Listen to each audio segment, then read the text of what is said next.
Bom, pessoal, então nós vamos falar hoje, né, do conjunto reduzido de instruções, tá? Que são os RISCs, que são computadores que eles vieram com uma pegada de aumentar o desempenho das nossas máquinas, tá? Então, quando a gente começou a desenvolver os sistemas computacionais, né, muito tempo atrás, a gente,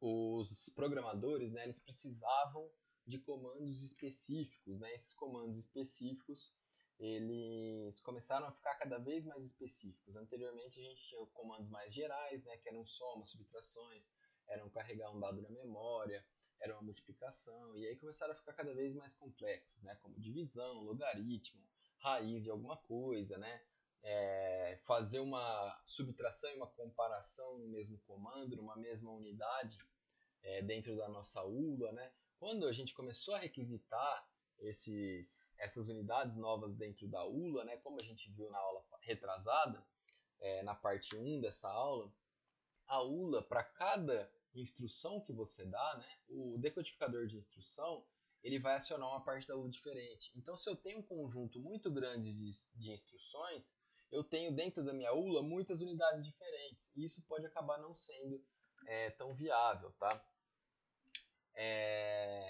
Quando isso começou a acontecer, quando a gente começou a ter muitas instruções dentro do nosso conjunto de instruções, a gente lançou então, né, a arquitetura do tipo CISC, que é Complex Instruction Set Architecture, tá? Computer no caso. Então complexes por quê? Porque a gente tinha mais tipos de instrução, então a gente tinha mais instrução, o conjunto era mais complexo para a gente decorar, só que se for pensar, era um nível um pouquinho mais alto, né? Porque a gente não precisava fazer a programação de uma divisão na mão, não precisava fazer a programação de um logaritmo na mão, por exemplo, tá? Só que começaram a perceber que as unidades de logaritmo ou essas unidades de raiz, elas eram muito pouco usadas. Então elas ocupavam espaço no processador e não traziam esse benefício, né, essa facilidade em desempenho. Por quê? Porque elas eram pouco utilizadas. E lembrando que desempenho é a gente sempre utilizar o maior tempo possível todas as nossas fases aí do nosso processador, né? Todas as nossas áreas do nosso processador. A gente tem o melhor custo-benefício nesse caso. Então, qual foi a ideia? Quando você faz um logaritmo, quando você faz uma divisão, você consegue converter esses cálculos em pequenos cálculos simples. Por exemplo, uma divisão pode ser entendida como uma sequência de subtrações. Uma multiplicação pode ser entendido como uma sequência de somas. E foi essa que foi a sacada. Em vez de colocar um conjunto, né, um processador muito complexo, colocaram aí várias unidades simples dentro do processador que poderiam trabalhar com um paralelismo aí em nível de instrução. Ou seja, duas instruções, eu tenho 10 somadores lá dentro, eu consigo enfileirar, né, esses 10 somadores e fazer os cálculos e fazer, por exemplo, uma multiplicação utilizando esses 10 somadores, aliás, utilizando um somador, no outro somador eu posso fazer literalmente uma soma, no próximo somador eu posso fazer alguma outra coisa, né? Então perceberam que se em vez de colocar várias unidades complexas, várias unidades cada uma para uma função, era melhor você colocar várias unidades básicas semelhantes, só que elas poderiam ser utilizadas para várias funções diferentes. Por exemplo, o somador ser utilizado numa multiplicação e ser utilizado também para fazer uma conversão, tá? Por exemplo, sei lá, Kelvin, graus Celsius. Para fazer uma raiz, né? Para fazer um expoente, né? Bom, então ficou muito complexo. Depois decidiram que iam transformar tudo em RISC, né? Num conjunto reduzido. Então aqui eu teria somas, eu teria subtrações, eu teria mover dados, né? Eu teria multiplicar por 2 no máximo, que é o row que a gente usa. Então teria várias instruções simples. Ah, mas como que eu faço a multiplicação? Qual que é o problema? Se eu tenho várias unidades para fazer soma, por que que eu que eu vou precisar fazer para ter uma multiplicação? Eu vou precisar programar essas unidades para que façam a soma na sequência certa e saia uma multiplicação no final. E fica a critério de quem isso? Fica a critério do programador. Então, o RISC ele acabou ficando mais difícil para o programador. Porém, ele fica com um desempenho melhor. O Sysc ele ficou mais fácil para o programador. Se ele quiser fazer uma multiplicação, ele chama lá na ULA o multiplicador e a multiplicação é feita. Só que em termos de desempenho, ficou pior para o computador. Então um é bom para o programador, o outro é bom para a máquina, né? E aí, né?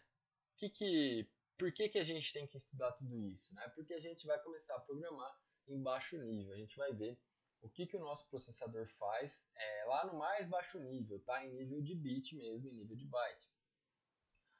Então a gente tem que definir algumas coisas na hora que a gente vai definir aquele conjunto de instruções nosso. Por exemplo, se ele vai ser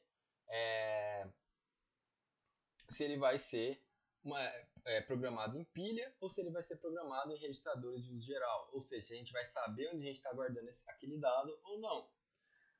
Quantos registradores vão ter disponíveis? Né? Eu quero 32 registradores. Não, 32 é pouco, tem que ter 128. Tá, mas 128 fica mais caro. Você vai precisar de tudo isso mesmo? Às vezes você precisa de 8 só, né? Dependendo da sua aplicação. Quero fazer aplicação para ligar um ventilador só. Então, é coisa simples, né? Cada arquitetura tem exigências diferentes. E o que é muito importante para o programador de baixo nível é se ele é complexo ou reduzido, né? Se ele é aquela arquitetura que tem muitos comandos ou se ele tem poucos comandos, porém ele vai ter um trabalho, né? Ele vai precisar de mais linhas para fazer certas coisas. Quando a gente está trabalhando com Sysc, a gente tem instruções que variam o tempo que ela fica dentro da nossa ULA ou fica dentro do nosso processador. Elas variando, né, tipo instruções que demoram, por exemplo, 12, 26 ciclos ou 8 ciclos, né, eu tenho uma variação, fica mais difícil da gente fazer isso daqui. Tá? A gente não tem essa sequência lógica tão bonitinha, né, de tamanhos iguais, para colocar tudo dentro de um pipeline. Se fosse tudo igual, seria mais fácil. Já no RISC, geralmente a gente tem geralmente não, a gente sempre tem todas as instruções tendo o mesmo tamanho, o mesmo número de ciclos, então fica mais fácil da gente realizar o nosso pipeline. Tá? Então aqui quando a gente fala que a gente está utilizando a arquitetura RISC, né, a gente está se remetendo a esse pipeline aqui, e esse pipeline ele executa uma instrução por ciclo em média. Né? Se a gente for pensar, apesar de eu ter executado 9 instruções em 14 ciclos, se eu estender isso aqui para 1 milhão, né, de ciclos, eu vou executar aí 1 milhão menos 5 instruções. Né? Então a gente acaba chegando aí numa média de uma instrução por ciclo. A gente tem operações de registrador para registrador, que facilita muito a nossa vida também. Eu não preciso carregar nada diretamente na memória, eu faço operações só de registrador para registrador. Por quê? Porque operações direto na memória são demoradas, então elas podem demorar mais que um ciclo, fica mais difícil da gente fazer o pipeline, organizar o pipeline também. A gente tem modos de endereçamento mais simples, porque a gente vai acessar direto aquele registrador, ou aquele registrador vai me dar um endereço para eu acessar alguma parte da memória. E os formatos de instruções geralmente são iguais, tá? Geralmente ocupam aí o número de 2 palavras, no máximo 4 palavras, mas eles não variam muito mais que isso, tá? Bom, o ciclo de máquina, pessoal, a gente pode chamar ele de ciclo de busca e execução, que é o tempo que demora para a gente buscar aquela instrução, deixar aquela instrução disponível com todos os dados disponíveis e entregar para a ULA. E a gente soma esse ciclo de busca com o ciclo de execução. Esse ciclo de execução vai ser o tempo que vai demorar para aquele dado ficar pronto e para a gente escrever aquele dado em algum lugar, tá? Com uma instrumentação mais simples, tá? Tem pouca necessidade de a gente fazer um negócio de um termo que chama de utilizar uma ferramenta que chama microcódigo, né? O que é esse microcódigo? Microcódigo, pessoal, ele é um pequeno código que vai transformar, a gente pode falar dessa forma, tá? A gente vai transformar, vai converter as nossas instruções em Sysc para RISC. Por que a gente faz isso? Né? Por que a gente utiliza esse microcódigo? Esse microcódigo, imagina que eu tenho que fazer a programação de um logaritmo muito complexo. Né? E eu só tenho soma, só tenho subtração, tem umas coisas muito simples para eu fazer alguma coisa muito complexa. Iam ser muitas linhas de programação. Então qual que foi a ideia?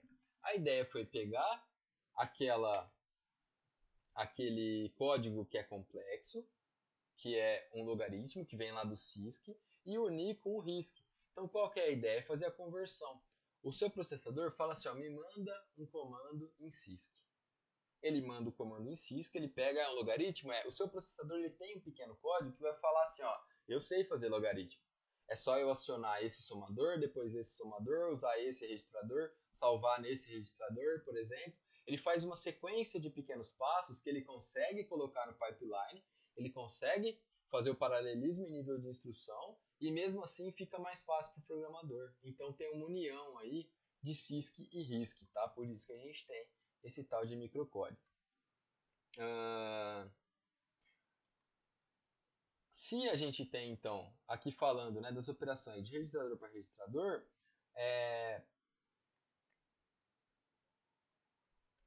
a gente só vai acessar a memória com load e store, que são as equações, são as instruções que demoram mais. Então, praticamente todas as instruções vão ter aí um tempo de ciclo semelhante, tá? Beleza? Bom, modo de endereçamento simples, é sempre fácil a gente acessar um dado. Quando a gente está falando de RISC, a gente não vai utilizar muito endereçamento indireto, né, que são para grandes bases, para grandes conjuntos de dados, para vetores. Formato de instrução simples, todos muito semelhantes. Se a gente for pegar o IAS, né, a gente tinha um formatinho bonitinho lá, cada campo tinha a operação, tinha o upcode, tinha o dado, né, ou o endereço que ia ser buscado naquele caso. No caso do microcontrolador que a gente vai utilizar no semestre que vem também é bem simples, é um pouquinho mais complexo do que o IAS, mas vocês vão ver que os formatos de instruções são fáceis de ser traduzidos, tá? De serem interpretados. O tamanho da instrução geralmente é fixo, tá? E ajustado dentro do limite da palavra, mas isso geralmente não é sempre, tá? A gente pode ter tamanho de instrução um pouco maior, dependendo do RISC que a gente está utilizando. Falando em RISC, pessoal, a gente tem tá aí lançando um processador novo, né? O tal do M1, que ele vem com uma pegada de puxar mais a nossa programação, a nossa arquitetura para o RISC, tá? Hoje em dia a gente tem os processadores x86, aliás, x86 e o AMD64, que são as arquiteturas mais utilizadas, e essas arquiteturas, elas utilizam CISC ainda, tá? Mas é aquele negócio, né? Ela é CISC para fora, só que ela é RISC para dentro, né? Do processador. Então a gente tem ainda essa interface. No caso do M1, que está sendo lançado pela ARM, que é o Advanced, o RISC avançado, né? Ele está tentando fazer toda essa programação, tanto de sistema operacional quanto de softwares no âmbito geral, em RISC. Por isso que esse M1 vem com uma pegada diferente, com uma arquitetura diferente, com um desempenho melhor. Ele vem com um encapsulamento aí de 5 nanômetros de transistores. Então ele vem com uma pegada de desempenho maior, mas o pessoal que faz a programação desses processadores novos vão penar um pouquinho para deixar tudo aí estável, tudo para lançar para Windows, por exemplo, né, que é o sistema operacional comum, mesmo para Linux, esse tipo de operação, tá? Bom, vamos continuar aqui então. A gente tem modo de endereçamento, o tamanho geralmente é ajustável, né? Aliás, desculpa, o tamanho geralmente é fixo, com campos fixos também de decodificação de upcode, mas não é sempre que isso ocorre. A gente vai ver no semestre que vem que a gente tem variações, tá? O upcode ele pode variar onde ele está dentro da instrução, né? Daquele byte de instrução. Os registradores podem também variar onde que eles vão ser referenciados dentro daquele código, né? Dentro daquele número binário.